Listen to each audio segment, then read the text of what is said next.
जय सद्गुरू. जयश्रीच रेसिपीमध्ये आपलं स्वागत आहे. आजची आपली रेसिपी आहे कांद्या पोह्यांचा चिवडा.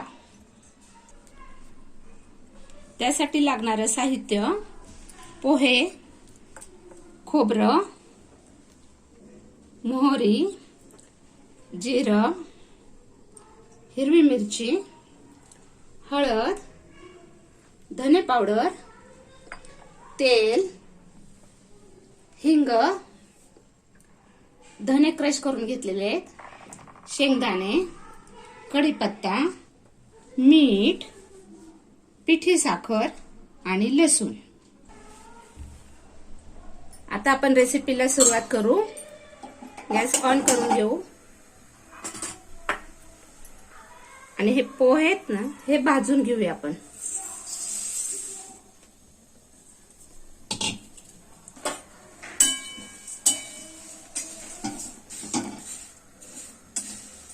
मीडियम गॅसवर 10 मिनिट लागतात पोहे भाजायला. भाजल्यानंतर पोहे थोडेसे कुरकुरे होतात. आता आपण ह्यांना 10 मिनिटं भाजून घ्यायचे, कारण हे ना नरम पडतात ना, म्हणून भाजून घ्यावे लागतात थोडेसे. तर भाजायला 10 मिनिट लागतात. 10 मिनिटात आपले भाजून होतील. सारखं हलवत राहायचं आहे, म्हणजे खाली लागत नाही.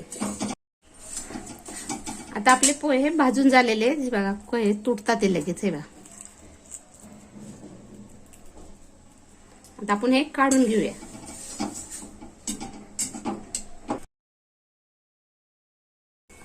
तेल गरम करायला अगोदरच ठेवलं होतं. आता आपण त्याच्यात शेंगदाणे तळून घेऊया.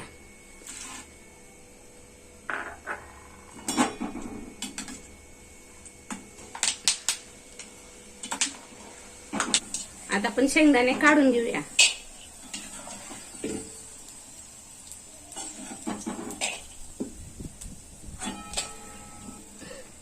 शेंगदाण्याचा कलर चेंज झाला ना की शेंगदाणे काढून घ्यायचे, जास्त तळून घ्यायचे नाहीत. आता खोबरे तळून घेऊया.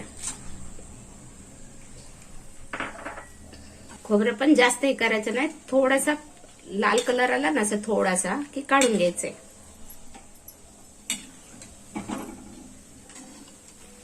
हे बघा, आता आपलं झालेलं आहे. आपण काढून घेऊया खोबरं.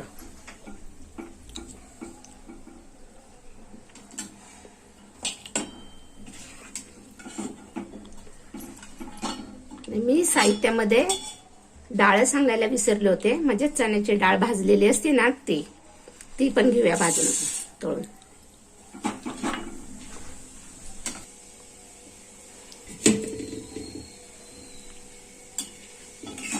आता आपले डाळ पण झालेले आहेत तळून. आता ते काढून घेऊया आपण.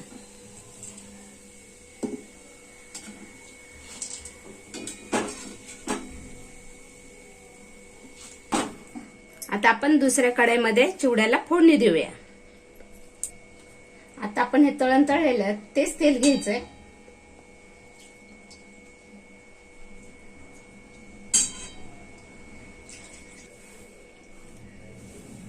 आता आपण याच्यामध्ये लसूण घालूया.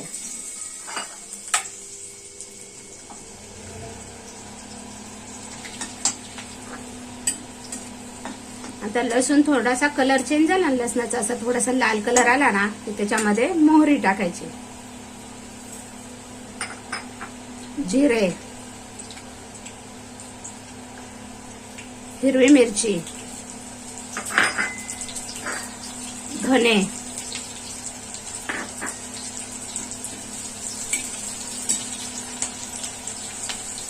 आणि हिंग टाकायचा.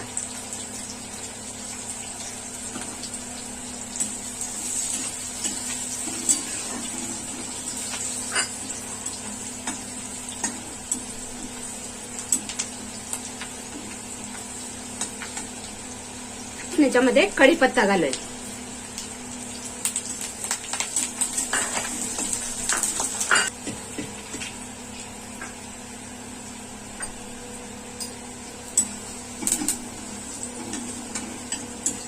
आता याच्यामध्ये आपण हळद घालूया.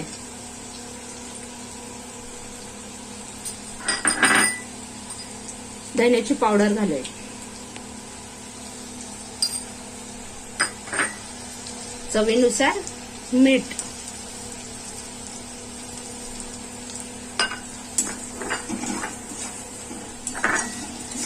आणि आपण हे आता तळलेले डाळ, खोबरं, शेंगदाणे ना ते पण ह्याच्यात घालूया.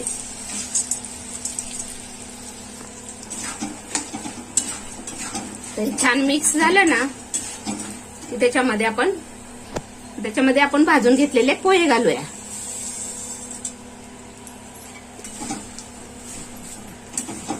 आता बारीक गॅस ठेवून ना चांगले मिक्स करून घ्यायचं, हलवून घ्यायचं असं. 10-15 मिनिटं असं बारीक गॅसवर हलवत राहायचे.